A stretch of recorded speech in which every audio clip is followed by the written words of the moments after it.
My name is Robin Ray, and I'm a student from WK University, and I'm here with Officer Ward, who has graciously allowed me to come and interview him today. And Mr. Ward, I have a question that I want to ask you. Okay. And the question is, what are some of the community benefits of high school guidance counselor? Well, in the days that they are, and times that they are, students need a lot of direction because lots of times we'll see situations where both parents are working and they work afternoon shifts, so the children are home by themselves. And other events go on where children don't have direct participation from their parents. Maybe they're living with a grandmother or a grandfather who are maybe a little too old to keep up with the kids being young. So there's a liaison between the parents and the students and the community, and that's the high school guidance counselor. They're sort of the peg that holds everything together. It also gives us someone to work with because that guidance counselor gets to know the student. They get to learn what the student is and what they're made out of and what makes them tick. And they can recognize problems a whole lot faster than other people can because they have the time to devote to it as well. The teacher has to teach, and they have to devote their energy and their time to that. Whereas the guidance counselor has a little bit more flexibility, a little bit more freedom, where they can try to figure out what exactly is the problem here and how do we fix it. Yeah. Okay. Now, another question I want to ask you: when you talk about the kids in the community and things like that, I know we talked on the phone a few minutes, and I was asking you a question there, so that when we're dealing with our young adolescents that are in high school, and my question is, when they're get out of high school, is that's the time that it really starts, that they should have that guidance in the beginning so they would have something to look forward to? Do you think that's? I do think that that's true, and I think you could take your situation and where you are in your job and search for a job, and my situation where I am for a job. I didn't always want to be a police officer. This is not my lifelong dream. I didn't really decide I wanted to be a police officer until I turned 40. So you know, it's never too late.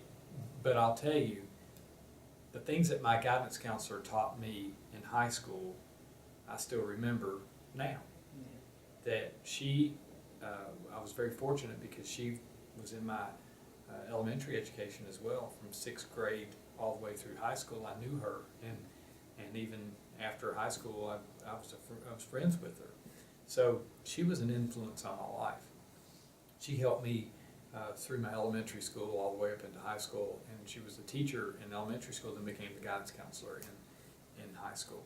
So she already knew me. She knew what I was made out of, and I still remember things that she told me that she helped me with then.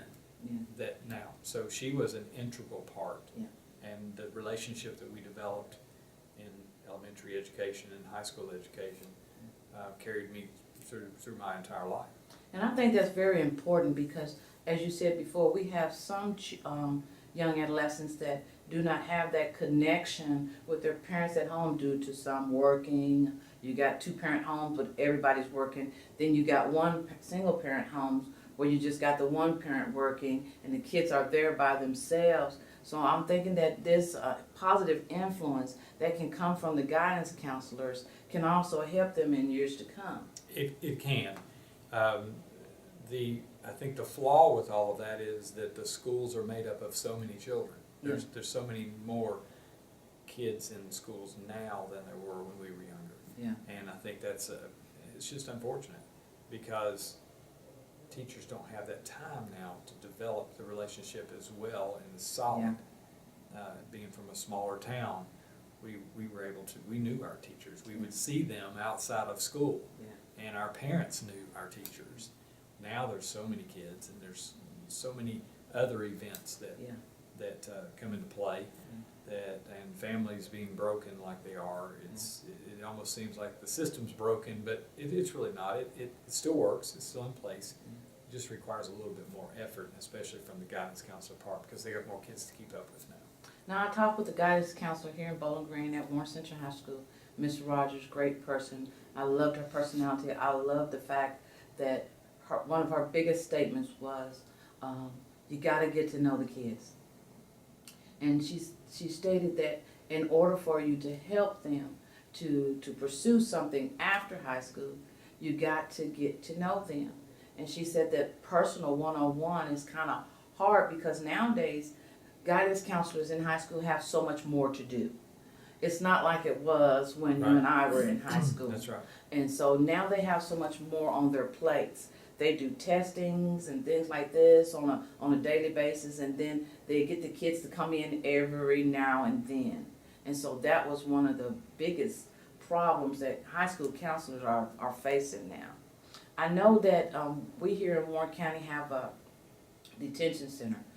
As far as a detention center, do they have the schooling and things of that sort that they need, and also counselors in there to guide them? Yes, fortunately, with the system that's set up now in place, you're able to get your GED, continue your education, and I know in juvenile detention, they continue their education. It's just as if they were at school. That's good. And really maybe a little more regimented, which is probably what they needed to begin with. Yeah. If they'd had a little more regimented to begin with, they may not be in the situation that they're in. However, everyone makes poor choices, Yeah. and sometimes you get caught and sometimes you don't get caught. But the good part about all of that is the education system doesn't fail once you're incarcerated. So they're able to work with them and to continue the education. I don't know the exacts of their programs and exactly how they work, but I do know they exist. Okay. Fortunately, the police don't play any part in that. We just Yeah. we pretty much just arrange the meeting. So Yeah. Okay. But do you know if they have any guidance counseling inside those systems? I really Okay. don't. I don't know how they structure the program Okay. specifically. Well, that's something I have to check into. Yeah, you'll need to look Yeah. at that.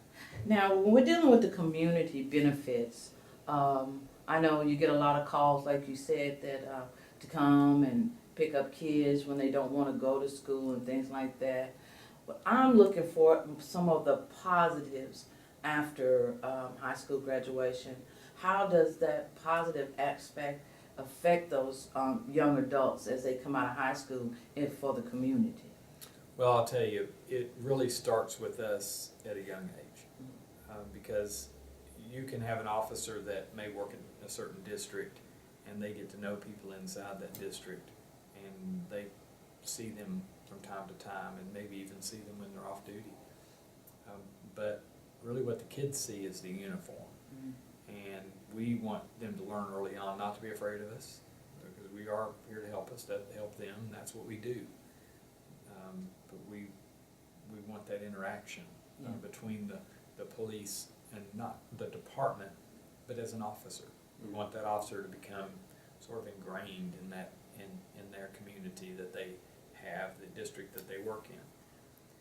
We feel that carries over from a young age on up, because we have officers that have been here 20 years. They watched kids grow up, and now they dealt with them when they were younger, and by dealing with them, I mean that they would see them oftentimes, or sometimes they'd stop and play basketball with them or talk to them about whatever they had going on, because they would just see them riding their bicycle, all the way up to when they're an adult and trying to stay active. Yeah. We have officers that are involved in Big Brothers and Big Sisters, and I think it's a huge program that sort of fills that gap between the parent and the student, and even the guidance counselor in the middle can be involved in that relationship. So I think it's something that's very, very important. So we try to stay involved in their lives as much as realistically as we can, just to let them know we're here. If you see me driving down the street, throw your hand up, stop and talk, and see if you've got something going on, because that's just really what we want to do. We feel that helps us later on in keeping you out of trouble. Because I know maybe some of the community benefits could be less crime rate when they have something they can look forward to, and that's one of my big pet peeves is once they get out of high school, and I mentioned this before, some kids are not college material. Some kids won't go to college. But I'm hoping that the guidance counseling programs will guide the kids to other avenues. And this will make them more productive citizens to benefit the community as far as financial growth and things like that in the community. But not only that, it cuts down the crime rate. Do you think I'm pretty much on point with that? I think so. I think if you can keep people headed in the right direction, the end result's always good. And nowadays with media technology such as they are, everyone has a real short attention span anyway. So it's hard to keep kids focused. I know just from having my own kids that it's hard to keep them focused for more than 10 seconds at a time, just because they have so much thrown at them, so much technology, so much information, and they just constantly bombarded with that. Well, what you try to do is keep them headed down the right path, and so that you can motivate them to do that for themselves. I don't feel it's my responsibility as a parent or a police officer to make my kids go a certain direction, but to develop a motivation in them that they will want that direction for themselves. It's more like giving them an option. Yes. Giving them more than one option, because like I said before, a lot of children are young adults that are coming out of high school may not be geared for college, but they do have other things.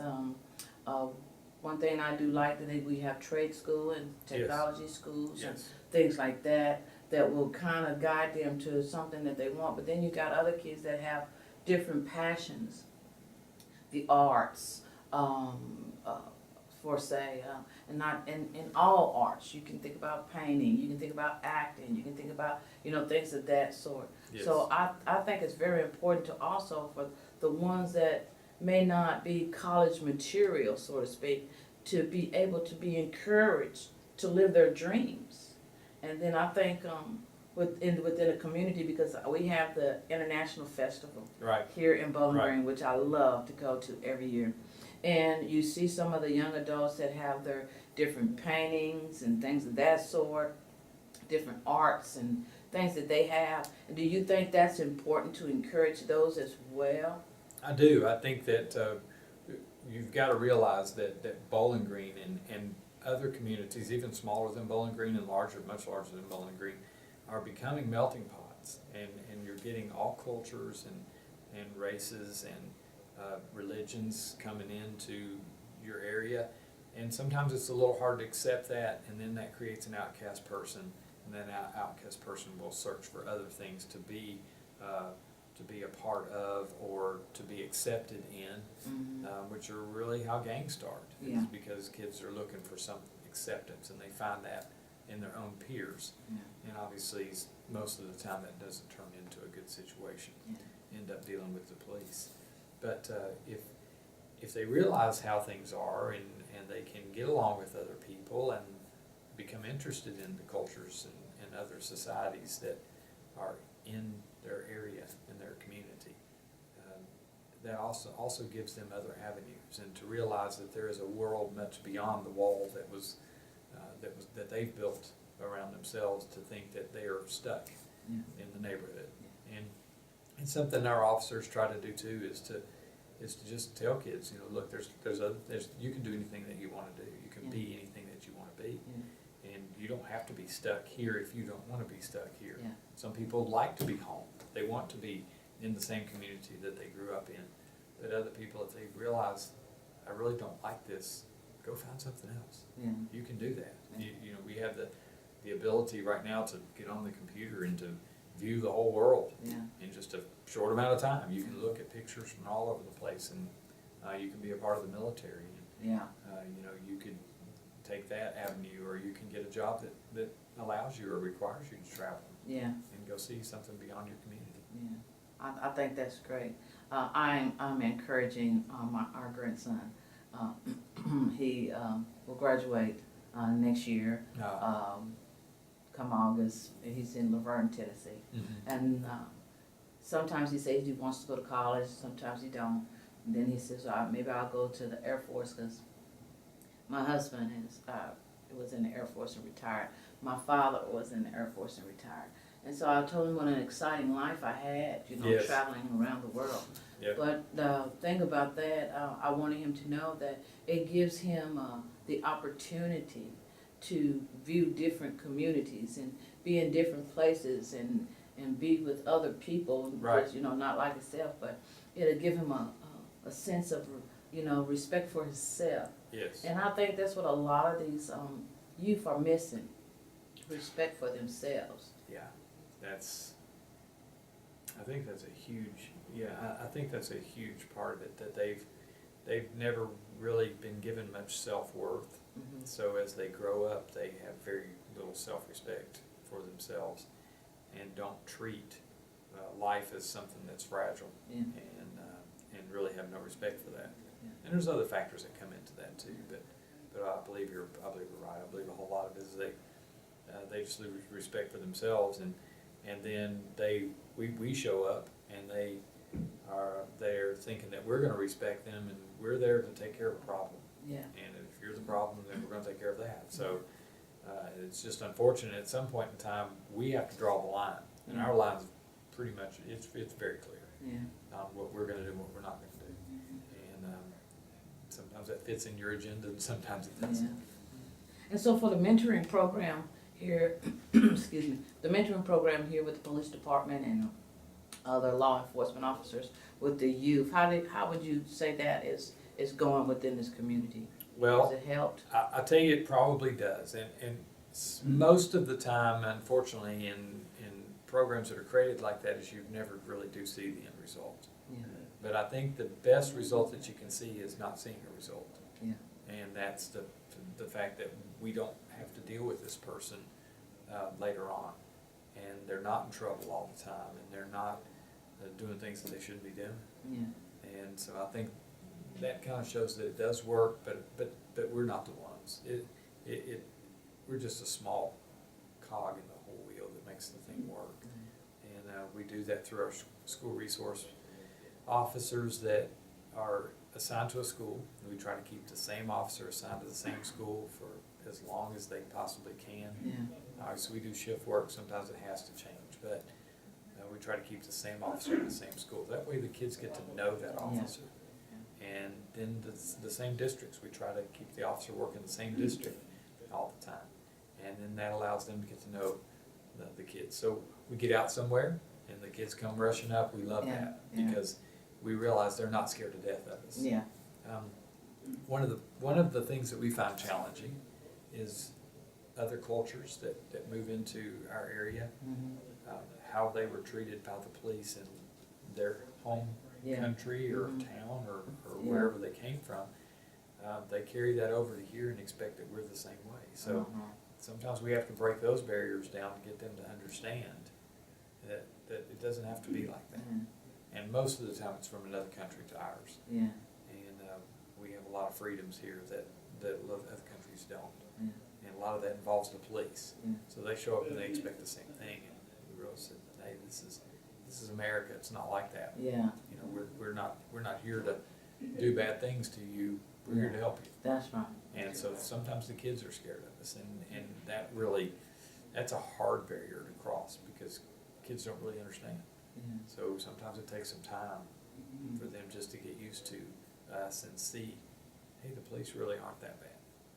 Well, it's good to know that good guidance counseling from our guidance counselors here in Warren County are really effective. Yes, and I think it's very important that the guidance counselors know some of the officers that come to their school frequently, that they get to know them. And we've got other resource people inside the school that work very closely with us, and we've become friends, you know, and get to know each other very well, and just because we work so well with each other. And I think that is a big plus. The community benefits from that relationship. Okay. If we were constantly fighting with those people over power or over money or over whatever, just picking the issue, it doesn't do our community any good. And there's really no reason for that, because we're here to benefit the community. They're there to benefit the children, which in turn benefits the community. So it's a vicious circle. That's right. I sure thank you, Officer Ward. It has been a pleasure talking with you, And again, I appreciate you for taking this time out No to problem. spend a little time with me.